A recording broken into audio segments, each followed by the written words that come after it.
शादी सुनने में एक छोटा सा बड़ा शादी जो कि कुंवारी लड़कियां हैं उनको बहुत अच्छा लगता है कि हम शादी करेंगे, हम नए घर में जाएंगे, वहाँ पे घूमेंगे फिरेंगे, ऐसा करेंगे वैसा करेंगे। हर लड़की का ड्रीम होता है, मेरा भी था, आपका भी है, और जिन्होंने भी नहीं किया उनका भी है। क्योंकि लड़कियां जब छोटी होती हैं उन्हें तब से शौक होता है कि हम बड़े होंगे, हम दुल्हन बनेंगे, दुल्हन बनेगा तो बहुत शौक होता है, चूड़ा डालेंगे, ये करेंगे वो करेंगे। लेकिन कहते हैं ना, अगर हम सफ़र अच्छा मिल जाए तो पूरी ज़िंदगी सवर जाती है। अगर वही हम सफ़र ही अच्छा ना मिले तो पूरी ज़िंदगी हमारी बिखर जाती है। ये बिल्कुल सच बात है। शादी के बाद लड़की के रूप बदल जाते हैं, रहन सहन बदल जाता है, खाना पीना बदल जाता है, ड्रेसिंग बदल जाती है, अपने मायके की घड़ियाँ बदल जाती हैं, ना जाने कितनी चीज़ें जो शादी के बाद बदल जाती हैं। एक लड़की बहुत सारे सपने लेके अपने ससुराल आती है कि मैं शादी करके ऐसा करूँगी वैसा करूँगी, यार ये हर लड़की का सपना होता है, हर लड़की को। और सिर्फ पति ही अच्छा मिलने पे लड़की का घर बार नहीं चलता है, ससुराल भी अच्छा होना चाहिए। कहते हैं कि ससुराल कैसा भी हो चल जाता है, लेकिन जॉइंट फैमिली में अगर आपको रहना है, अगर आप रहते हैं तो वहाँ पे आपकी पूरे ससुराल का हैप्पी होना आपके साथ बनता है। मैं ये नहीं कह रही कि तुम शादी नहीं करो, मैंने भी शादी की है यार, शादी करनी चाहिए, लेकिन शादी करने से पहले तुम आत्मनिर्भर बनो। अगर तुम किस पर निर्भर होकर शादी करोगे ना तो पूरी जिंदगी ताने सुनाओगे। वो ताने और बेइज्जती वो इतनी बुरी होती है ना, इंसान रफी अंदर से टूट जाता है, वो बर्दाश्त करने लायक नहीं होती है उनकी। इतना अगर इंसान किसी पर डिपेंड है ना तो उसे हर दिन कुछ ना कुछ सुन के कैसे करके निकालना पड़ेगा।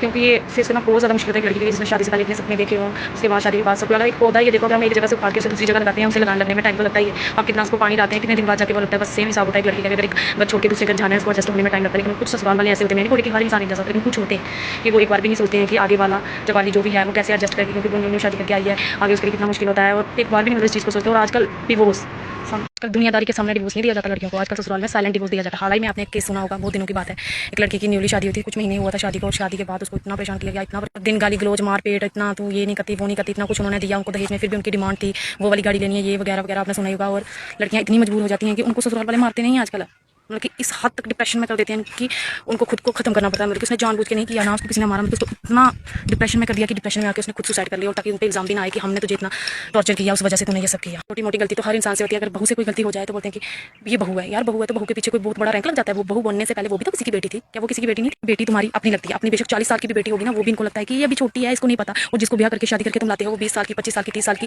वो तुम्हें बहू लगती है, बहुत बड़ी औरत लगती है, क्योंकि वो आपके बच्चे भी संभालती है, वो सास ससुर को भी देखती है, पति को भी देखती है, सब काम करती है। वो फिर भी एक बहू है तो वो बहू ही बन के रह जाती है। कहते हैं कि बहू कभी बेटी नहीं बनती। क्या आप कभी माँ बाप बन पाए उसके? अगर आप माँ बाप बन पाते ना तो वो भी एक बेटी बन के दिखाती है। ताली कभी भी एक हाथ से नहीं बजती। शादी एक बहुत बड़ी जिम्मेदारी है, बहुत बड़ी, बहुत सोच समझ के करनी चाहिए इंसान को। हमारी एक गलती ना हमें पूरी जिंदगी मतलब कि हमारी खराब कर सकती है। शादी करने से पहले ना तुम लड़कियों, मैंने बोला आत्मनिर्भर बनो। अगर तुम आत्मनिर्भर बन जाओगी ना तुम्हारी हर साइड से रिस्पेक्ट करेंगे, ससुराल वाले भी, मायके वाले भी, आस पास जो भी रिश्तेदार है। अगर तुम्हारे पास कुछ नहीं है ना, तुम किसी पर डिपेंड होकर अपना जीवन निकाल रही हो ना, तो तुम्हें हर दिन बेइज्जती से गुजरना पड़ेगा, हर दिन।